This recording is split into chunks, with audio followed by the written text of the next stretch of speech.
The transport ship shook as it docked with the massive space station. Hannah Kim pressed her face against the small window and watched the metal walls slide past. Kepler 7 was bigger than anything she had ever seen. The station stretched for miles. In every direction, its surface covered with lights and docking bays. She touched the chest plate of her combat armor and felt the familiar weight. The armor was old but well maintained. Every piece had been with her for 3 years now. She never took it off in public, not anymore. "First time at the academy?" asked the pilot, a friendly creature with blue skin and 4 arms. His name was something she could not pronounce, so she just called him Blue. "Yes," Hannah said. "First human to make it this far in 5 years," Blue nodded. "Humans are rare here. Most species think you are too—" He paused, looking for the right word. "Too violent for officer training." Hannah said nothing, let them think what they wanted. She had work to do. The docking process finished with a loud clang. Blue opened the door and gestured toward the exit. "Good luck, human. Try not to start any wars while you are here." Hannah grabbed her bag and walked toward the station entrance. The corridor was full of beings from across the galaxy. Tall ones, short ones, ones with scales, ones with fur. She had studied most of their species in preparation for this moment. The Academy accepted only the best military minds from each world. Getting here had taken her 2 years of testing and interviews. The entrance hall was enormous. The ceiling disappeared into darkness above, and the walls were covered with symbols from 1,000 different worlds. At the center of the room stood a massive statue of the first Academy commander, a being called Vorthak the Wise. "You must be the human," said a voice behind her. Hannah turned around. A young male stood there, wearing the standard Academy uniform. He was tall and thin, with pale skin and dark eyes. "Human, like her. I am June," he said. "Second-year student." "I was told to show you around," Hannah nodded. "Hannah Kim, thank you." June looked at her armor and frowned. "You know we have dress codes." "Here, right? Combat gear is not allowed in most areas." "I have special permission," Hannah said. It was not exactly true, but she hoped it would be true soon. They walked through the station together. June pointed out the dining areas, the training rooms, the libraries. Everything was clean and bright and peaceful. It felt strange after 3 years of war preparations on Earth. "How many humans are here?" Hannah asked. "Just you and me now," June said. "There was another one last year, but he left after the first semester, said it was too different from human military training." They stopped at a large door marked with symbols Hannah could not read. June pressed his hand against the scanner, and the door opened. "This is the main classroom," he said. "Your first class starts in 10 minutes. The room was filled with desks arranged in a circle. About 20 students were already seated, talking in various languages. Hannah recognized some of the species from her studies. There were 3 Vorthaks, tall and proud with golden skin. 2 Altarians sat together, their blue hair flowing like water. Several other species she did not know filled the remaining seats. All conversation stopped when she entered. 20 pairs of eyes stared at her armor.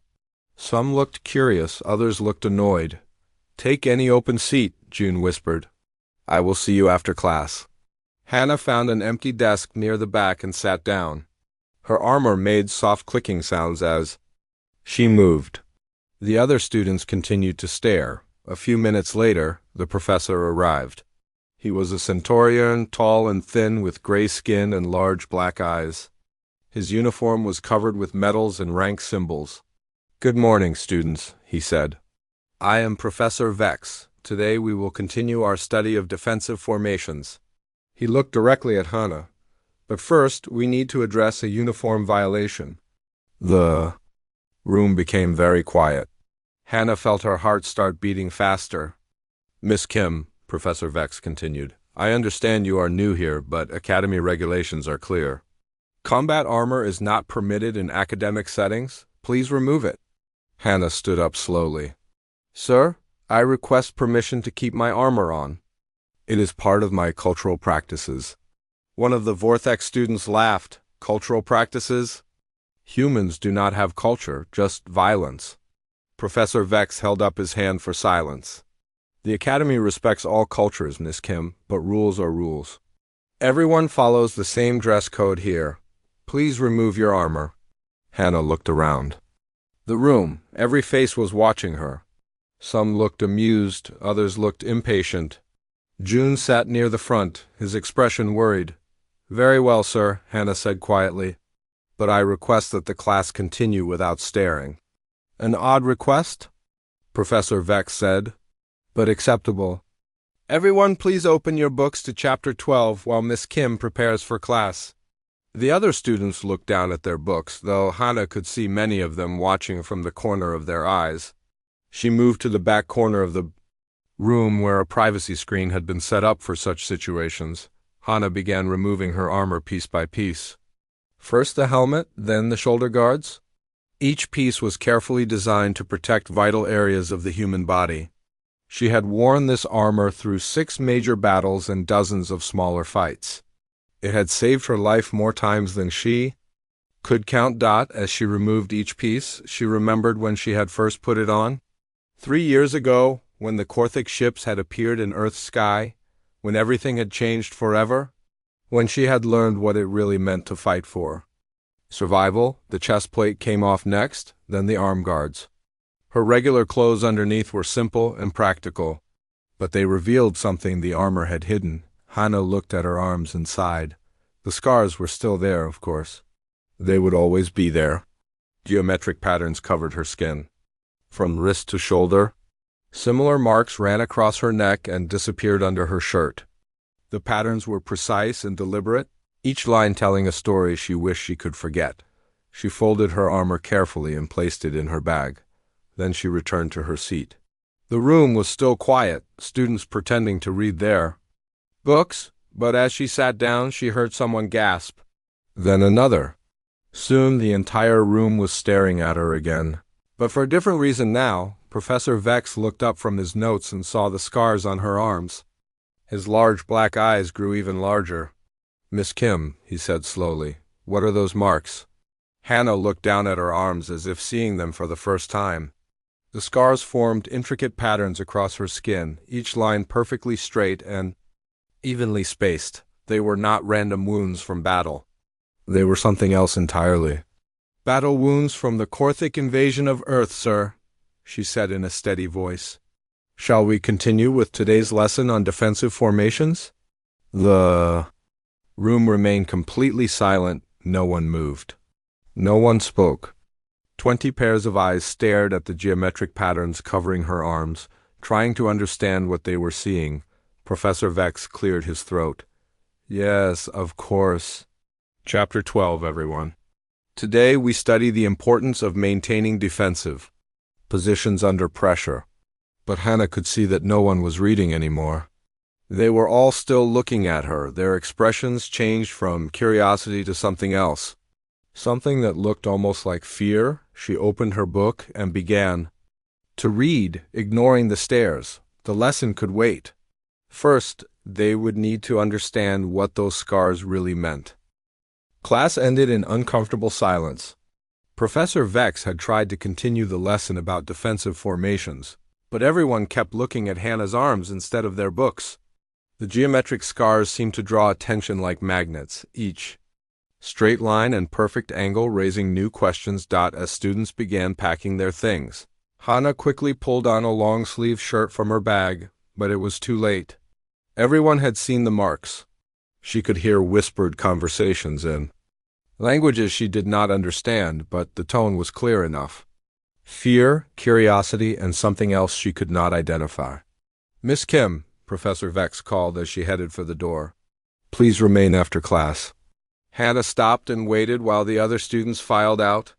Many of them looked back at her as they left. One of the Vorthic students, a tall male with golden skin and proud bearing, shook his head in disgust.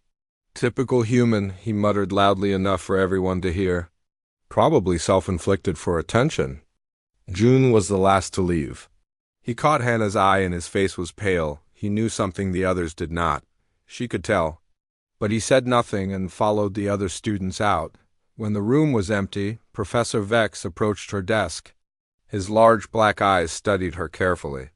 "Those are not normal battle scars," he said. "I have seen combat wounds from many species. Those patterns are too precise, too deliberate. What really happened to you?" Hannah rolled up her sleeves again, showing the full extent of the marks on her arms. The scars formed geometric patterns that covered her skin from wrist to shoulder. Each line was exactly the same width and depth. They intersected at perfect angles, creating a complex design that was clearly intentional. "Information extraction," she said simply. "The Korthic have very advanced techniques." Professor Vex stepped closer to examine the scars. "Information extraction? You mean torture?" "Yes, sir." "And these patterns, they have meaning?" Hannah nodded. "Each line represents a question they asked. Each intersection represents a day I refuse to answer. The pattern grows more complex the longer the subject resists." Professor Vex was quiet for a long moment. "How long were you there, prisoner? 3 months, 2 weeks, 4 days?" The numbers came out automatically. She had counted every hour. "And you never broke?" Hannah looked at her arms. "The pattern would be different if I had. Incomplete. These scars mean I gave them nothing." Professor Vex walked back to his desk and sat down heavily. "I have read the official reports about the Korthic invasion of Earth. They mentioned prisoners, but the details were limited." "The details were classified," Hannah said. "Most people do not need to know what the Korthic do to extract information." "But you are willing to tell me?" Hannah considered this. "You asked, and you will probably ask again if I do not explain now." Professor Vex activated a recording device on his desk. "This conversation is now being recorded for Academy records. Please tell me what happened during your capture." Hannah sat back down and looked out the window at the stars beyond the station.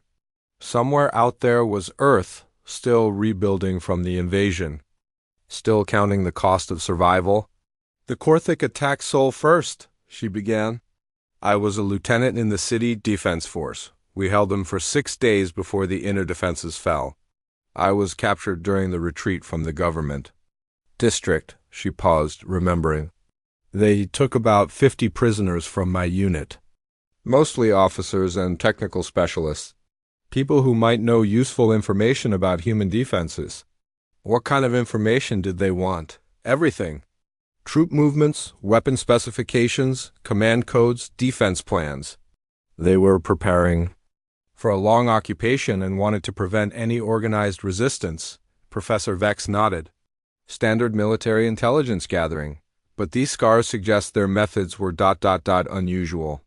Hannah touched one of the lines on her arm. "The Korthic are part machine, part organic. Their nervous systems work differently than ours.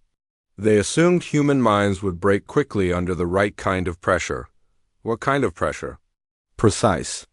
Neural stimulation. They use energy weapons to target specific nerve clusters. Each line you see represents hours of controlled pain designed to overwhelm human psychological defenses." Professor Vex looked uncomfortable. "And this worked on the other prisoners?" "Some of them. About half broke within the first week. The Korthic would complete their patterns and move them to different facilities. I never saw them again." "But you resisted." "We all resisted as long as we could. But human tolerance for pain varies. Some people are just built differently." Hannah rolled up her other sleeve, showing identical patterns on her left arm. "By the 3rd week, I was one of only 12 prisoners. Still holding out. By the 6th week, there were 4 of us left. What happened to the others?" 2 died during extraction sessions. Their hearts could not handle the stress. 1 finally broke and gave them access codes to a weapons depot." "And you?" "I was the last one. The Korthic became very interested in why I could resist when others could not. They started treating me as a research subject instead of just a source of information." Professor Vex stopped the recording. "Miss Kim, you do not have to continue." "If this is too difficult," Hannah shook her head. "It is not difficult anymore. It is just history." She turned the recording back on. "The Korthic decided to map human pain tolerance by creating increasingly complex patterns. They wanted to find the exact point where any human mind would break. Did they find it? No, the rescue mission found me first. Professor Vex leaned forward. Rescue mission? A joint operation between human special forces and several alien military units. The war was going badly and both sides needed intelligence about Korthic capabilities. Rescuing prisoners became a priority mission. How many prisoners did they save? Hannah was quiet for a long moment. 18 people were still alive when the rescue team arrived. Most of them were in very poor condition, some never fully recovered. But you did recover? Hannah looked at her scars again. I learned to function with them. The patterns cannot be removed without causing more damage, so they become part of who you are. Professor Vex turned off the recording and sat back in his chair. Miss Kim, I owe you an apology. When I saw your armor, I assumed you were simply being difficult about Academy regulations. I did not understand what it represented. The armor is not about the past, Hannah said. It is about the future. These scars remind me why I am here. To learn military strategy? To make sure this never happens again, to any species. Professor Vex nodded slowly. I think I understand now. Your armor is not just protection. It is a promise. Hannah stood up and gathered her things. Will there be any more questions about uniform violations, sir? No, Miss Kim, I think the Academy can make an exception for cultural practices. As Hannah reached the door, Professor Vex called. After her, one more thing. That Vorthic student who made the comment about humans having no culture. His name is Zeth. He comes from a world that has never known invasion or occupation. He might benefit from understanding what culture really means. Hannah paused at the door. Everyone learns eventually, sir. Some lessons just cost more than others.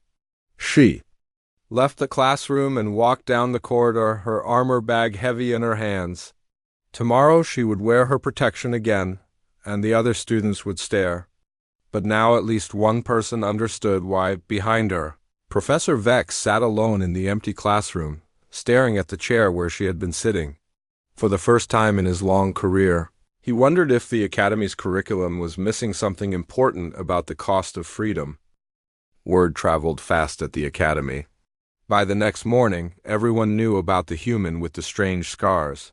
Hannah could feel eyes following her as she walked through the corridors wearing her armor once again. Conversation stopped when she passed, then started up again in hushed whispers behind her. She was eating breakfast alone in the dining hall when they approached her. Zeth, the tall Vorthek who had made the comment about human culture, led a group of 5 students from different species. They surrounded her table like they were planning an interrogation. We want to know about those marks, Zeth said without introduction. His golden skin gleamed under the artificial lights, and his voice carried the authority of someone used to being obeyed. Hannah continued eating her meal. Good morning to you too. Do not play games with us, said another student, a female Altarian, with flowing blue hair. Those scars are not natural battle wounds. What are they really? Hannah looked up at the circle of faces around her. Curiosity, suspicion, and challenge stared back at her. She had expected this confrontation. They are exactly what I told Professor Vex, battle wounds from the Korthic invasion. Zeth laughed. Battle wounds. Those patterns are too perfect too. Deliberate. You humans probably cut yourselves for some primitive ritual. Or maybe it is a way to look tough, suggested a student Hannah did not recognize. Humans are known for their violence. Perhaps these marks are meant to intimidate enemies. Hannah set down her eating utensil and looked directly at Zeth. You think humans cut themselves for intimidation? It would not surprise me. Your species has a reputation for irrational behavior in combat situations. Before Hannah could respond, another voice cut through the tension. They are torture scars. Everyone turned to see June approaching the table. His face was serious and his hands were shaking slightly. He sat down next to Hannah without being invited. I was part of the rescue mission that found her, he said quietly, along with 17 other prisoners in underground cells. Most of them did not survive the extraction process. The students around the table shifted uncomfortably. The Altarian female, whose name was Lyra, leaned forward with interest. Extraction process? She asked. June looked at Hannah, who nodded. Permission for him to continue. The Korthik used precision energy weapons to stimulate human nerve clusters, he explained. Each line represents hours of systematic torture designed to break psychological resistance. That is impossible, Zeth said. The Korthik are a civilized species. They would not engage in torture. Hannah finally spoke. The Korthik consider it information gathering, not torture. They were trying to map human pain response to improve their interrogation techniques. For how long? Asked Lyra. 3 months, 2 weeks, 4 days. The dining hall around them had grown quiet. Other students were listening now, their own conversations. Forgotten, and you never told them what they wanted to know? Asked a small reptilian student whose species Hannah did not recognize. The patterns would look different if she had broken, June said. Complete patterns mean complete resistance. Zeth shook his head. This is all very dramatic, but it proves nothing about human capabilities. Anyone can endure torture if they are stubborn enough. Hannah stood up slowly. You want proof of human capabilities? I want proof that your species deserves to be here, Zeth replied. The Academy accepts only the finest military minds. I question whether humans possess the tactical intelligence for officer training. Then let me show you something, Hannah sighed. She activated her personal datapad and projected a holographic display above the table. This is the official Galactic Council report on the Korthik invasion of Earth. The hologram showed statistics and charts.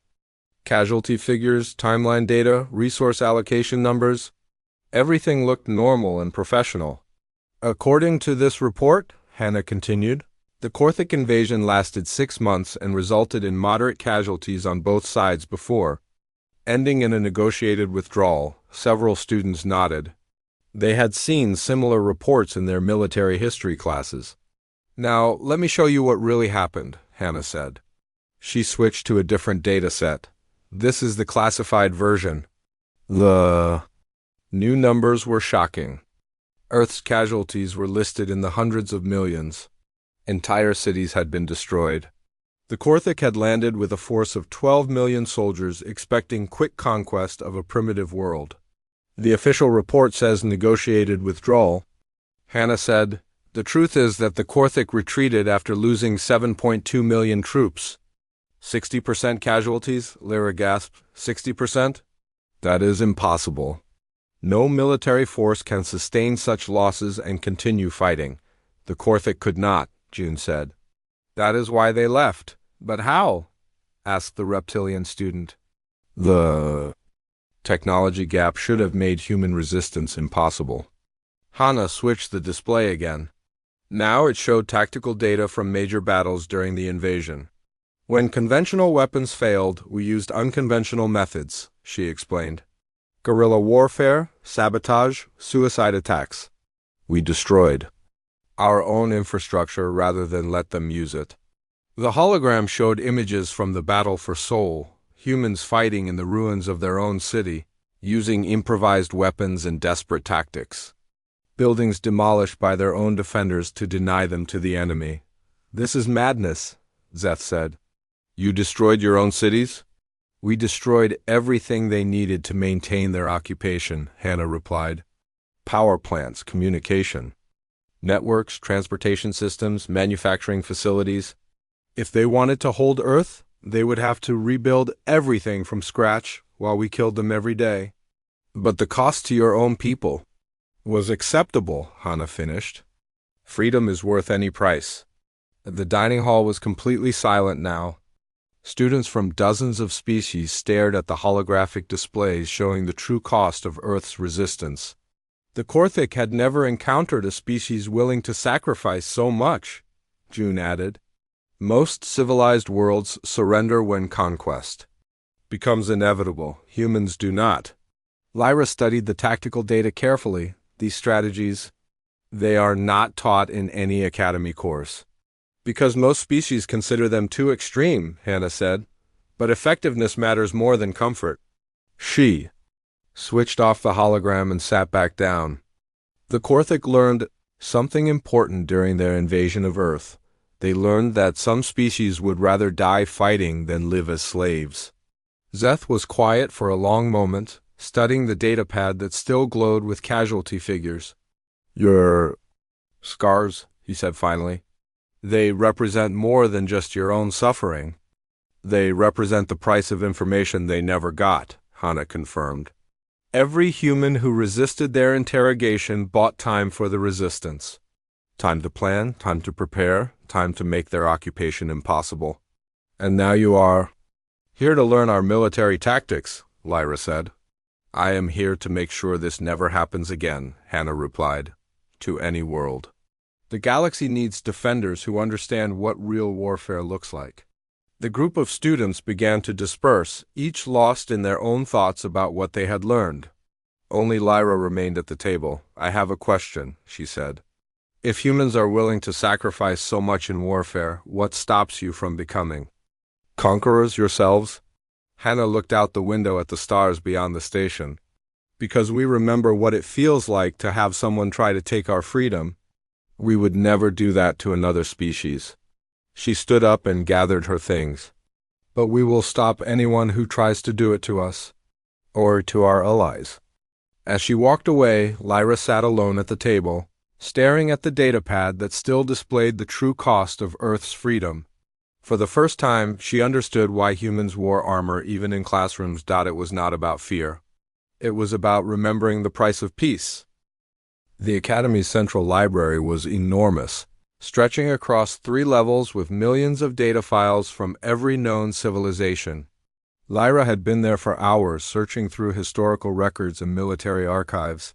What she found disturbed her more than she wanted to admit. The official records about Earth were incomplete, sanitized, important. Details had been removed or changed to make the human resistance seem less extreme.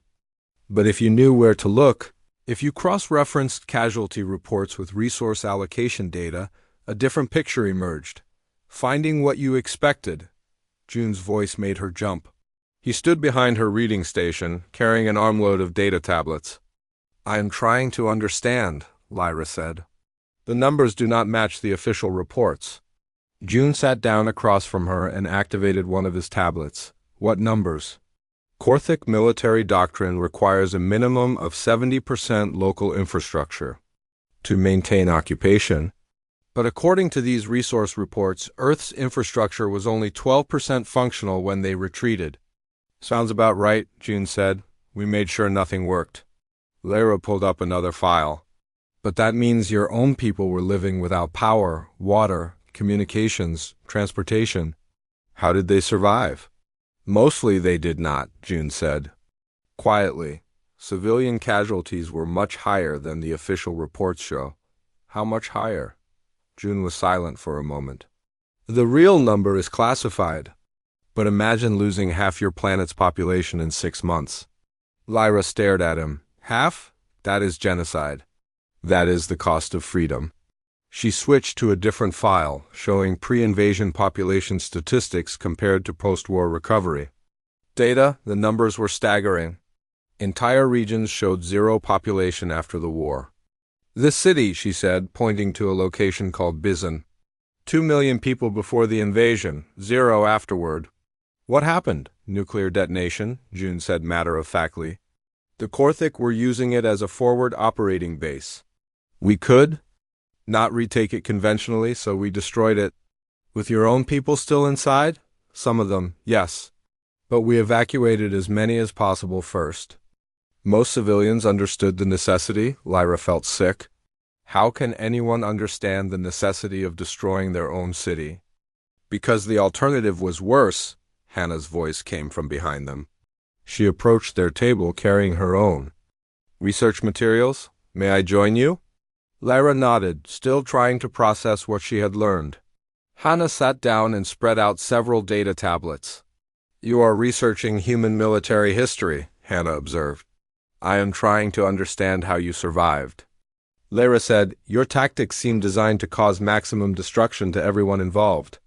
"Our tactics were designed to make occupation impossible," Hana corrected. The Korthik needed our infrastructure to support their military presence. Without it, they could not hold the planet. Hannah activated one of her tablets, showing a strategic overview of the invasion. Look at this timeline. The Korthik controlled 60% of Earth's surface after the first month.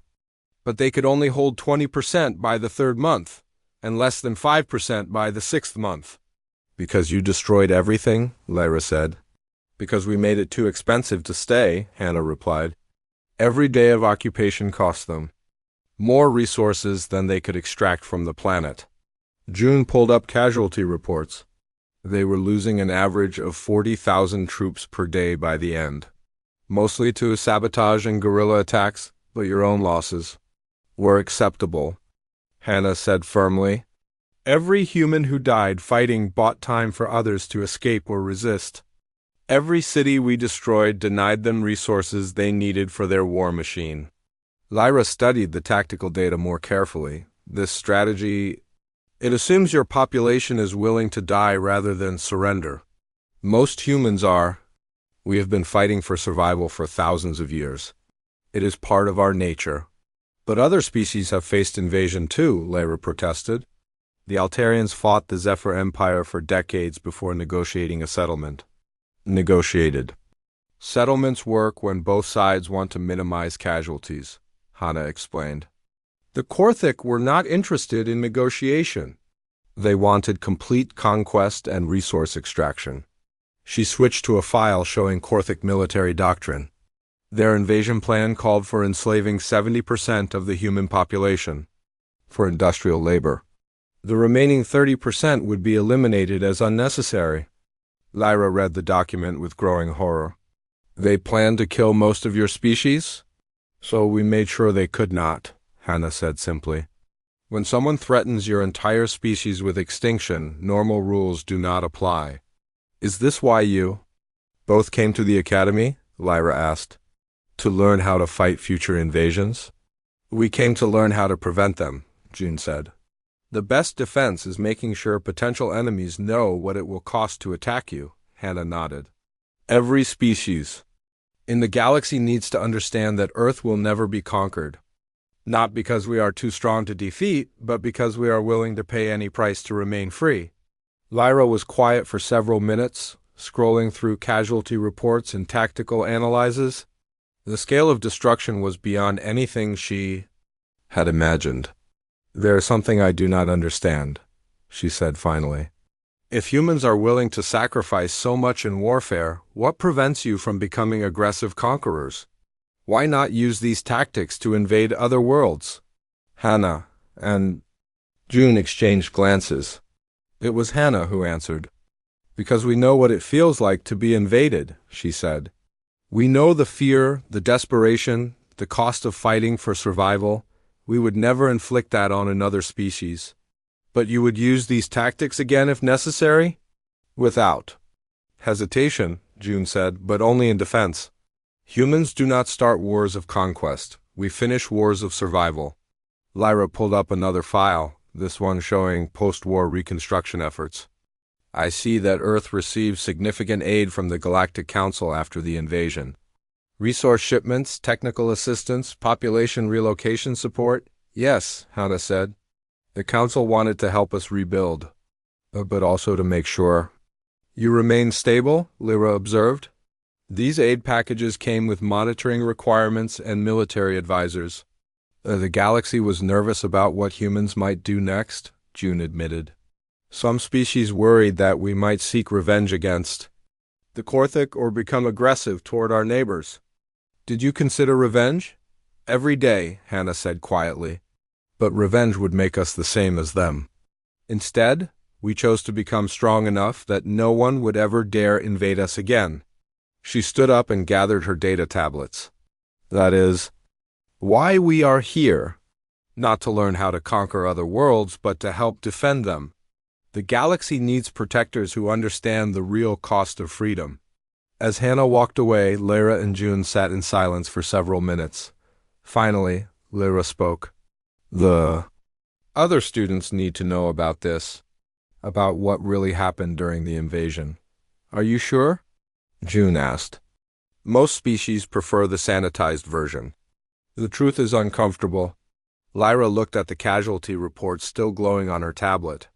Millions of human lives lost in 6 months of desperate fighting. Cities destroyed by their own defenders. A species that chose near extinction over slavery. The truth is necessary, she said. How can we learn proper military strategy if we do not understand what real warfare looks like? June nodded. Hannah will be pleased to hear that. She believes the Academy's curriculum is too theoretical. What do you mean? Most of our tactical training assumes civilized warfare between professional militaries. Rules of engagement, protection of civilians, preservation of infrastructure. But real warfare is not always civilized. Lyra thought about her own world's military history. The Altarians had fought several wars, but always with careful attention to minimizing casualties and preserving important structures. The idea of deliberately destroying your own cities was unthinkable. I want to learn more, she said. About human tactics, about asymmetric warfare, about fighting when conventional victory is impossible. Then you should talk to Hannah about her advanced combat course proposal, June suggested. She wants to teach a class on unconventional military strategy. The Academy would approve such a course? They will now, June said with a slight smile. After today's conversation, Professor Vex is very interested in expanding the curriculum. Lyra gathered her own materials and prepared to leave. One more question. Those scars on Hannah's arms, do all human veterans have similar marks? Every survivor carries scars, June said. Some are visible, others are not, but we all remember the cost of freedom. As Lyra left the library, she thought about the comfortable, peaceful world she came from, a world that had never known the kind of desperate warfare humans had experienced. She wondered if that made her people stronger or weaker. Tonight she would dream about burning cities and geometric scars. Tomorrow, she would ask Hannah to teach her what real warfare looked like. The combat simulation chamber was the Academy's most advanced training facility. Students from across the galaxy came here to test their tactical knowledge against realistic scenarios. Today, Professor Vex had designed a scenario based on the Korthic invasion. Using actual battle data from Earth's defense. 20 students stood around the holographic display table, studying the initial parameters. The simulation showed a planet under attack by a technologically superior force. Their mission was to organize an effective defense while minimizing casualties and preserving infrastructure. You have 2 hours to develop your strategy, Professor, Vex announced. The scenario will run for 6 simulated months.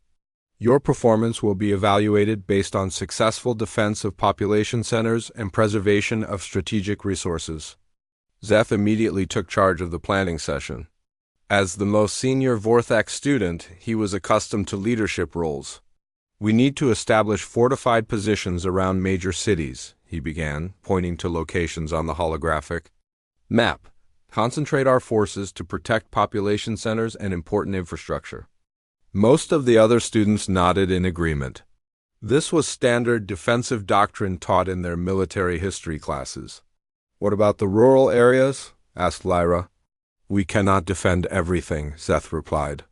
Better to save what we can than lose everything trying to protect scattered settlements. Hannah and June stood at the back of the group, observing but not participating. Their expressions were thoughtful, almost sad. Do you have any input? Professor Vex asked them. Hannah stepped forward to examine the map more closely. What are our victory conditions? Successful defense means preserving at least 60% of population centers and 70% of infrastructure, Professor Vex explained. And what does the enemy need to maintain their occupation? Professor Vex consulted his notes. According to Korthic military doctrine, they require functional infrastructure to support their forces. Power generation, transportation networks, communication systems. Hannah nodded and looked at June. Some unspoken communication passed between them. We would like to propose an alternative strategy, Hannah said. Zeth frowned. We have already developed a comprehensive defense plan. There is no need for alternatives. Your plan will fail, June said quietly. The room erupted in protests. Students from multiple species began arguing about human arrogance and presumption. Professor Vex raised his hand for silence. Explain your reasoning, he said to Hannah. Hannah activated her personal datapad and projected a new display over the simulation table.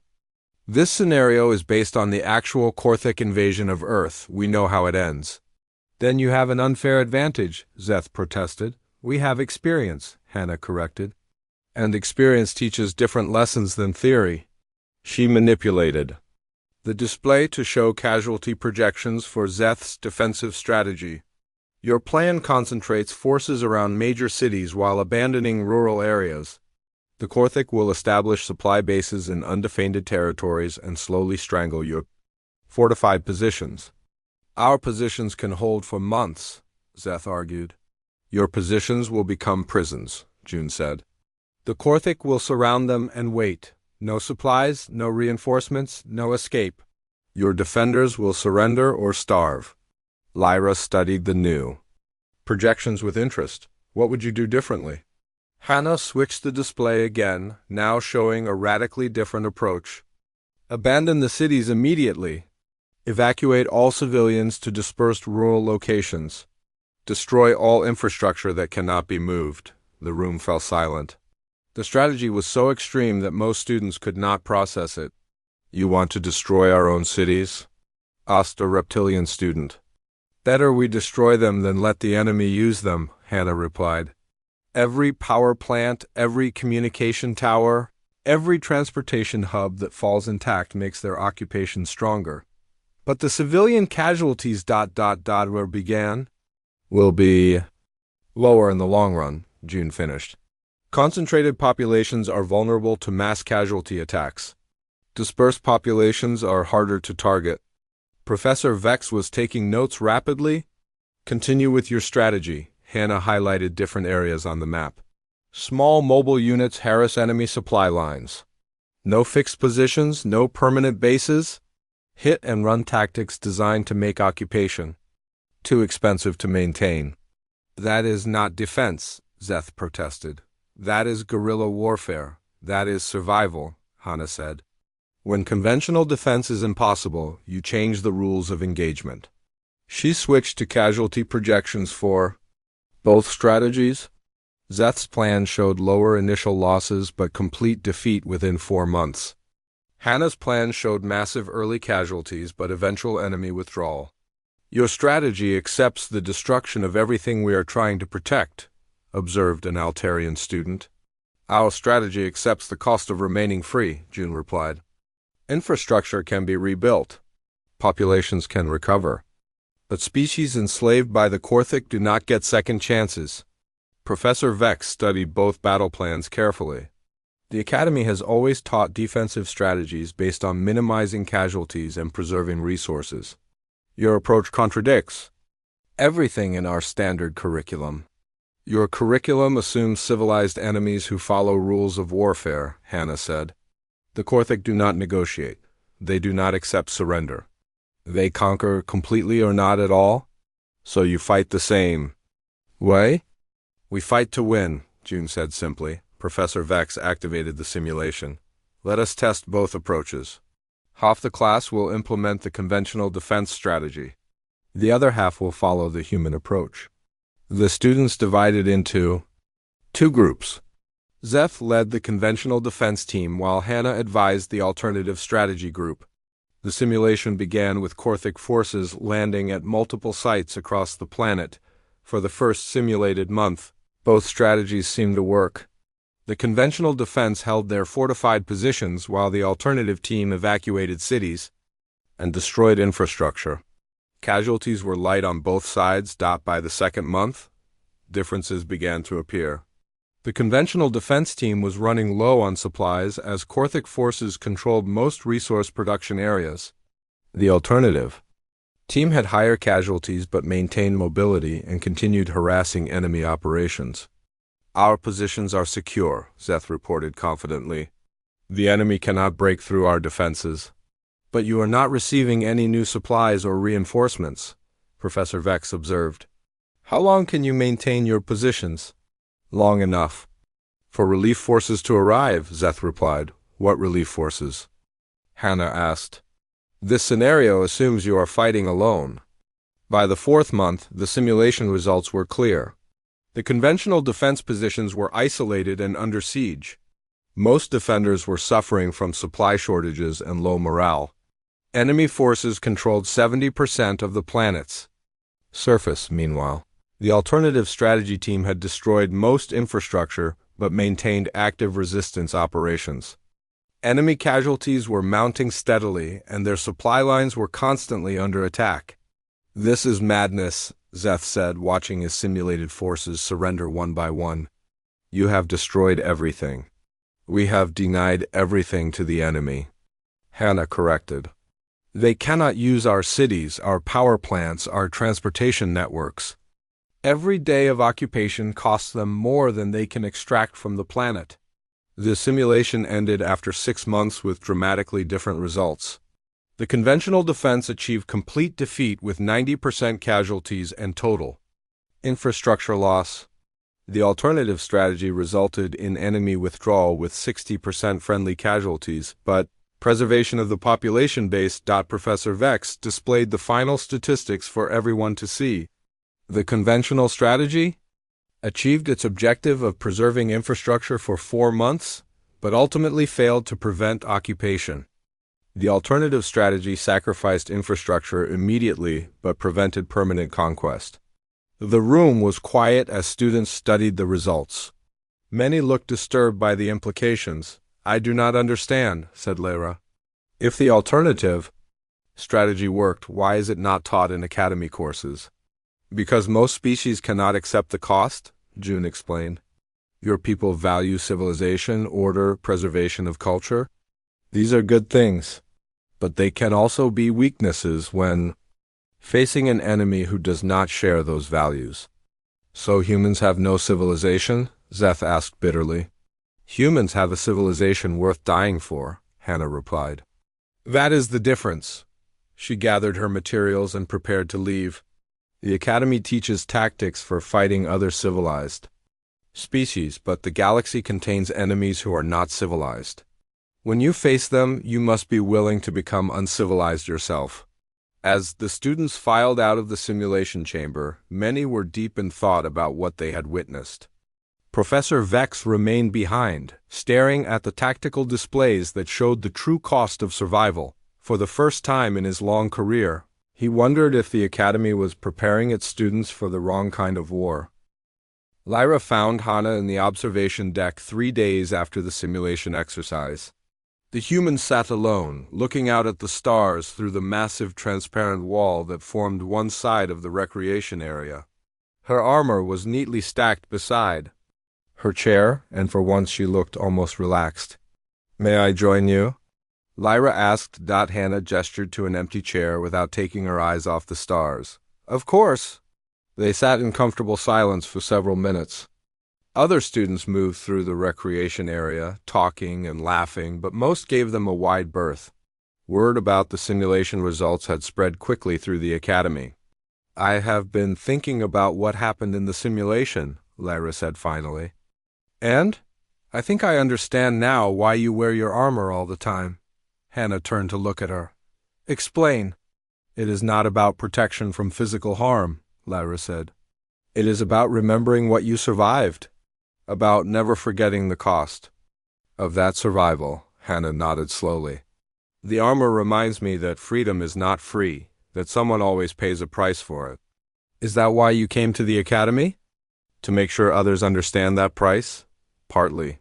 Hannah looked back at the stars. But also to learn how to make the price lower for everyone else.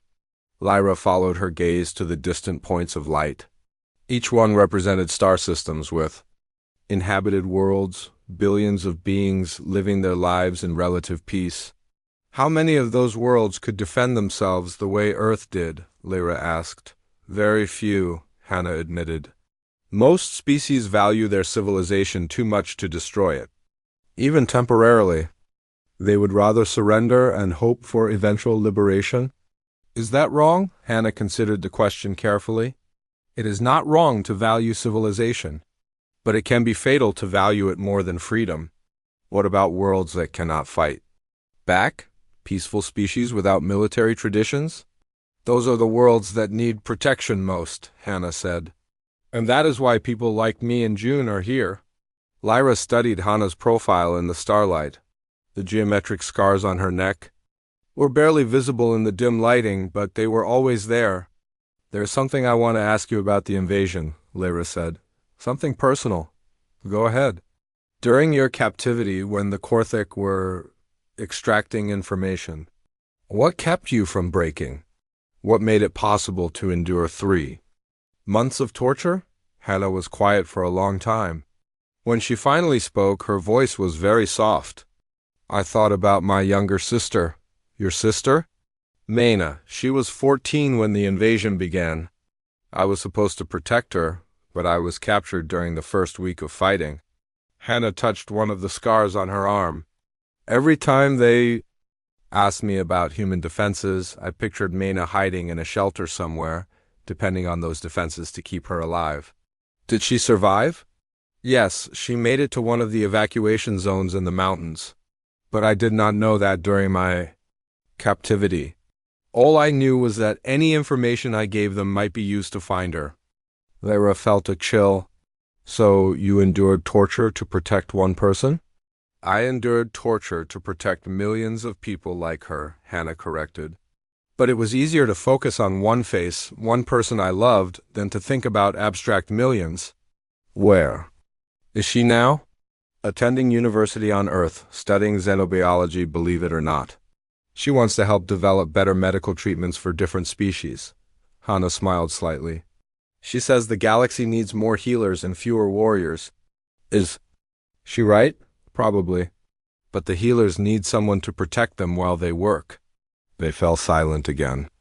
Lyra watched other students moving through the recreation area and tried to imagine them enduring what Hannah had experienced. Most of them came from worlds that had known peace for centuries. They studied warfare as an intellectual exercise, not as a survival skill. I have been researching human military history, Lyra said. Your species has been fighting continuously for thousands of years. Yes. Does it ever end? The fighting, the violence, the need to be ready for war? Hannah looked at her directly. What do you think would happen if humans stopped being ready for war? Peace? Conquest? By someone else who remained ready for war? Lyra shifted uncomfortably in her chair. That sounds like a very lonely way to live. It is, Hannah agreed. But it is better than the alternative, which is extinction. A group of Vortex students passed by their seating area, talking loudly about their upcoming tactical examination. One of them was Zeth, who glanced over at Hannah and Lyra with obvious disapproval. He still thinks your simulation strategy was excessive, Lyra observed. Zeth comes from a world that has never been invaded, Hannah said. His people have been the dominant species in their region for over 1,000 years. He cannot imagine what it feels like to face extinction. Do you think that makes him weak? It makes him unprepared? There is a difference. Lyra watched the Vortex students continue their conversation about theoretical battle scenarios and textbook strategies. They approached warfare like a complex game with rules and objectives. What would happen if the Korthik invaded a world like Zeth's? She asked. Complete conquest within weeks, Hannah said without hesitation. The Vorthik military is impressive, but they fight according to civilized rules. They would never consider destroying their own cities or accepting massive casualties to deny resources to an enemy. So they would lose? They would lose everything? Their freedom, their culture, their future? The Korthik do not permit defeated species to maintain their identity. Lyra thought about her own homeworld. The Altarians had a strong military tradition, but they had never faced an enemy like the Korthik. Their wars had been fought between civilized opponents who respected certain boundaries. I want to learn, she said suddenly. Learn what? How to fight the way humans fight. How to make the hard choices when survival is at stake. Hannah studied her carefully. Are you sure? Once you understand that kind of warfare, you cannot forget it. It changes how you see everything. The galaxy needs defenders who understand real warfare, Lyra said, echoing words Hannah had spoken before. If species like mine are going to survive, we need to learn from species like yours. Hannah nodded slowly. Professor Vex has approved my proposal for an advanced combat course. Unconventional warfare tactics for extreme scenarios. You would be welcome to join. What would I learn? How to fight when you are outgunned, outnumbered, and facing an enemy that does not follow civilized rules. How to make choices that preserve your species even if they destroy your civilization. Lyra looked out at the stars again, thinking about all the peaceful worlds that existed in ignorance of what real warfare looked like. When does the course begin? Next week. But I should warn you, most students who take it drop out within the first month. The psychological pressure is significant. What kind of psychological pressure? Hannah gestured toward her scars. You learn to think like someone who would endure this rather than betray their people. You learn to value survival more than comfort, freedom more than peace. And you think I cannot handle that? I think most people cannot handle it. And they should not have to. The galaxy is better when most people can live in peace. Lyra stood up and gathered her things. But some people need to be ready for war, so others can live in peace. Exactly. As Lyra walked away, Hannah remained in her chair, looking out at the stars. Somewhere among those distant lights was Earth, still rebuilding from the invasion. Still, counting the cost of freedom, tomorrow she would begin teaching other species what humans had learned through pain and sacrifice. She hoped they would never need to use those lessons, but she knew they probably would. The formal ceremony hall of Kepler-7 Academy had hosted countless graduation events, award presentations, and diplomatic gatherings over its long history. Tonight it held something different. Dean Vex had called an unprecedented assembly to address the entire academy community about recent developments in military education. Every student and faculty member was present, filling the 1,000 seats that faced the central stage. Representatives from multiple Galactic Council species had traveled to attend, including high-ranking military officials and diplomatic observers. The atmosphere was tense with anticipation. Hannah sat in the front row with other advanced students, wearing her dress uniform for the first time since arriving at the academy. The formal clothing felt strange after months of combat armor, but Academy protocol demanded it for ceremonial occasions. Her scars were visible on her neck and hands, geometric patterns that seemed to catch the light from every angle. Dean Vex approached the podium, his tall Centaurian frame commanding attention. Even before he spoke, the hall fell silent. Fellow students, faculty, and honored guests, he began. We gather tonight to acknowledge a significant evolution in our understanding of military science and combat psychology. He paused, looking directly at Hannah. For over 2 centuries, this academy has taught warfare as practiced between civilized species. Rules of engagement, protection of civilians, preservation of infrastructure, and minimization of casualties. These principles reflect the highest ideals of galactic civilization. Murmurs of agreement rippled through the audience. This was familiar. Territory, the foundation of everything the academy represented? However, Dean Vex continued, recent events have demonstrated that our curriculum was incomplete. We have failed to account for enemies who do not share our civilized values. Enemies who view mercy as weakness and compromise as opportunity. The hall grew quiet again. Many in the audience had heard about the simulation exercises and the shocking results of human tactical approaches. 3 months ago, 2 human students arrived at our academy carrying with them knowledge gained through the most extreme form of military education possible, actual survival against genocidal invasion. Dean Vex activated a holographic display. Above the stage, it showed the official casualty figures from the Korthic invasion of Earth, numbers that made several audience members gasp audibly. The defense of Earth cost 600 million human lives, he said. Entire cities were destroyed by their own defenders rather than surrendered to the enemy. Infrastructure was systematically demolished to deny it to invaders. Civilians were evacuated to wilderness areas where they lived without power, water, or communications for months. The display changed to show tactical data from major battles during the invasion. By every measure we use to evaluate military success, the human defense should have failed. Their casualties were catastrophic. Their infrastructure losses were total. Their organized military was destroyed within weeks. Yet they won, Dean Vex said simply. The Korthic invasion force, which had never failed to conquer a target world, retreated from Earth after suffering 60% casualties. They have not attempted another invasion anywhere in the galaxy since. The audience was completely silent now. Even the diplomatic observers seemed stunned by the implications.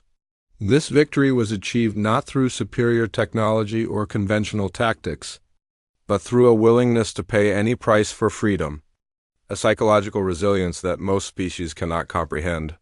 Dean Vex gestured toward Hannah. Lieutenant Hannah Kim, would you please join me on stage? Hannah rose from her seat and walked to the podium.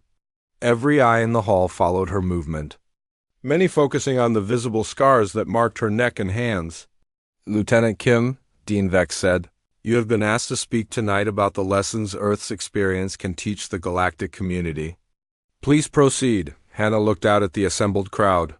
She saw curiosity, fear, respect, and skepticism in equal measure. These beings came from worlds that had known peace for generations. Most had never seen real warfare. 3 years ago, she began, I was a simple city defense officer on Earth. I had studied military tactics in school, practiced combat exercises, learned about rules of engagement and proper treatment of prisoners. She touched one of the scars on her neck unconsciously. The Korthic invasion taught me that everything I had learned was wrong. Not incorrect, but incomplete. I had been prepared to fight civilized wars against civilized enemies. The Korthic are not civilized. They do not recognize surrender. They do not spare civilians. They do not preserve culture or history or art. When they invade a world, they intend to replace everything that makes that world unique. Hannah activated her own data display, showing images from Earth during the invasion. Burning cities, refugee camps, human fighters using improvised weapons against advanced alien technology. We could not defeat them with conventional warfare, so we changed the rules. She switched to tactical diagrams showing the human resistance. Strategy. We abandoned our cities rather than let them be used as bases. We destroyed our own infrastructure rather than let it support enemy operations. We accepted massive casualties rather than provide forced labor for our conquerors. Most importantly, we never surrendered. Even when defeat seemed certain, even when the cost became unbearable, we continued fighting, because we understood that the alternative to fighting was extinction. A Vorthic military observer in the audience stood up. Lieutenant, your species' tactics resulted in unprecedented destruction of your own civilization. How do you justify such extreme measures? Hannah looked at him directly. General, how do you justify the alternative? The Korthic planned to eliminate 70% of humanity and enslave the remainder. Would it have been better to accept that fate peacefully? But surely negotiation was possible. The Korthic do not negotiate with inferior species, Hannah interrupted. We tried diplomatic contact during the first week of invasion. Their response was to target our government centers with biological weapons. She switched the display to show post-war recovery statistics. Yes, our tactics caused massive destruction, but Earth still exists. Humanity still exists. Our culture, our freedom, our future remain intact. And most importantly, she continued, the galaxy learned that some species cannot be conquered through conventional means. The Korthic have not attempted another major invasion since their retreat from Earth. Dean Vex stepped forward. Lieutenant Kim, what do you believe the Academy should teach future officers about unconventional warfare? That it exists, Hannah said simply. That civilized rules do not always apply. That sometimes survival requires choices that seem unthinkable. She looked around the hall, making eye contact with students from dozens of different species. I hope none of you ever face the choices humans faced during the invasion. I hope your worlds remain peaceful, your people safe, your cultures intact. But if you do face that kind of threat, you need to be mentally prepared to do whatever survival requires, because freedom is not something you can negotiate for. It is something you must be willing to die for. The hall remained silent for several minutes after she finished speaking. Finally, Dean Vex returned to the podium. The Academy has decided to expand our curriculum to include unconventional warfare tactics, he announced. Lieutenant Kim will lead a new advanced course for senior students, focusing on survival strategies for extreme scenarios. This course is not mandatory, he continued. It is designed for officers who may one day face enemies that do not follow civilized rules of engagement. Students should understand that this training will be psychologically challenging. He paused, looking around the hall. The galaxy is vast, and not all of its inhabitants share our values of peace and cooperation. Those who choose to serve as defenders of civilization must be prepared for all possibilities. As the ceremony concluded and the audience began to disperse, many students approached Hana with questions. Some wanted details about the new course. Others simply wanted to understand how someone could endure what she had experienced. Zeth was among the last to approach her. The proud Vorthax student who had once dismissed human military capabilities now looked uncertain and thoughtful. "Lieutenant," he said formally, "I owe you an apology. I did not understand what your scars represented." Hana nodded. "You could not have understood. Your people have never faced that kind of threat. Will you accept Vorthax students in your advanced course?" "I will accept any student willing to learn what real warfare looks like," Hana replied. "But I warn you, it will change how you see everything. Once you understand what species like the Korthic are capable of, you can never return to seeing war as a civilized exercise." Zeth was quiet for a moment. Perhaps that change is necessary. As the hall emptied, Hana remained on stage, looking out at the empty seats. Tomorrow, some of these students would begin learning the lessons humanity had paid for with blood and sacrifice. She hoped they would never need to use those lessons. But she knew the galaxy was not always a civilized place. Sometimes, survival required becoming uncivilized yourself. 2 years later, the transport ship carrying new Academy students approached Kepler-7 station through the same docking corridor Hana had used on her first arrival. But everything was different now. Commander Hana Kim stood on the observation deck, watching the incoming vessel with experienced eyes. Her Academy uniform now displayed the rank insignia of a graduated officer and the special badge of an advanced tactics instructor. The geometric scars on her neck and hands remained unchanged, permanent reminders of lessons learned through pain. "Nervous about the new arrivals?" asked June, joining her at the viewing window. He wore the uniform of a Galactic Defense Corps officer, having graduated 6 months earlier with highest honors. "Always," Hana replied. "Each new group brings their own assumptions about warfare. Some are easier to teach than others." Through the transparent wall, they could see the docking process beginning. The new student transport was larger than usual, carrying twice the normal number of cadets. Word about the Academy's expanded curriculum had spread throughout the galaxy, attracting military candidates from species that had never before sought advanced tactical training. "How many humans this time?" June asked. 12, Hana said. "The largest group Earth has ever sent to the Academy. All veterans, all survivors of various conflicts. The Korthic invasion was not the only war humanity has fought in recent years." They watched as the docking clamps engaged and the connection tunnel extended toward the transport ship. Soon, a new generation of military officers would begin their education in the realities of galactic warfare. "I still remember your first day," June said with a slight smile. "Wearing full combat armor to class, refusing to explain those scars." "The scars explain themselves eventually," Hana replied. "They always do." The first students began emerging from the transport, a mix of species from across the galaxy. Hana recognized some of the uniforms and insignia: Altarians, Vortex, Centaurians, and several species she had never seen before. All of them looked eager and confident, the way new students always did before they learned what real warfare looked like. Then the human contingent appeared, and Hannah felt a familiar tightness in her chest. 12 young men and women, all wearing variations of Earth military armor. Some bore visible scars, others showed the subtle signs of psychological trauma that only another veteran would recognize. All of them carried themselves with the careful alertness of people who had seen too much combat. "They look like we did," June observed quietly. "They look like they have learned the same lessons," Hannah corrected. "The question is whether they can teach those lessons to others." One of the human students, a young woman with lieutenant's stripes, was having a conversation with a Vorthok cadet near the transport exit. Even from a distance, Hannah could see the tension in their body language. The same cultural misunderstandings that had marked her own early days at the academy.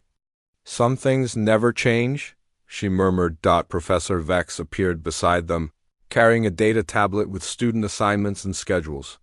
His expression was thoughtful as he watched the new arrivals. "Commander Kim," he said formally, "your Advanced Tactics course has a waiting list of over 200 students this semester. We have had to expand to multiple sections. Are they ready for it?" Hannah asked. "That remains to be seen. Your course has the highest dropout rate in Academy. History, but it also produces the most effective officers." Hannah nodded. This was expected. Learning to think like someone who would sacrifice everything for freedom was not easy for most species. "What about the new simulation scenarios?" she asked. "Completed last week," Professor Vex replied. "We now have tactical exercises based on 17 different invasion scenarios, including several that mirror recent conflicts in the Outer Rim territories." "Good, the galaxy is becoming more dangerous. Officers need to be prepared for multiple threat types." They watched as the new students were processed through academy orientation procedures. Most looked excited about their advanced military education. A few looked uncertain, perhaps having heard rumors about what the expanded curriculum actually involved. "Commander," Professor Vex said, "there is something else.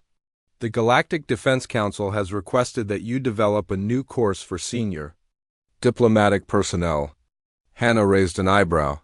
"Diplomats?" "They want to understand unconventional warfare tactics from a negotiation perspective. How to recognize when diplomatic solutions are impossible, how to prepare for asymmetric threats. In other words, how to know when to stop talking and start fighting." "Precisely." Hannah considered this. "It is an interesting idea. Most diplomatic failures occur because negotiators do not understand what they are really facing." A commotion near the transport caught their attention. The young human lieutenant was now in a heated discussion with several alien students. Hannah could not hear the words, but she recognized the dynamic immediately. "Excuse me," she said to Professor Vex and June, "I need to handle something." She walked quickly toward the group of students, her commander's insignia clearing a path through the crowd. As she approached, she could hear fragments of the argument. Upon human aggression. Do not understand civilized warfare. Probably self-inflicted for intimidation. Hannah stopped directly behind the human lieutenant, a young woman whose name tag read Elti Yuki Sato. Like Hannah's own first day, this student wore full combat armor and bore visible scars on her neck and hands. "Is there a problem here?" Hannah asked calmly. The alien students turned toward her, recognition dawning in their faces. Most of them had heard about Commander Kim, the human instructor whose tactical courses had revolutionized academy training.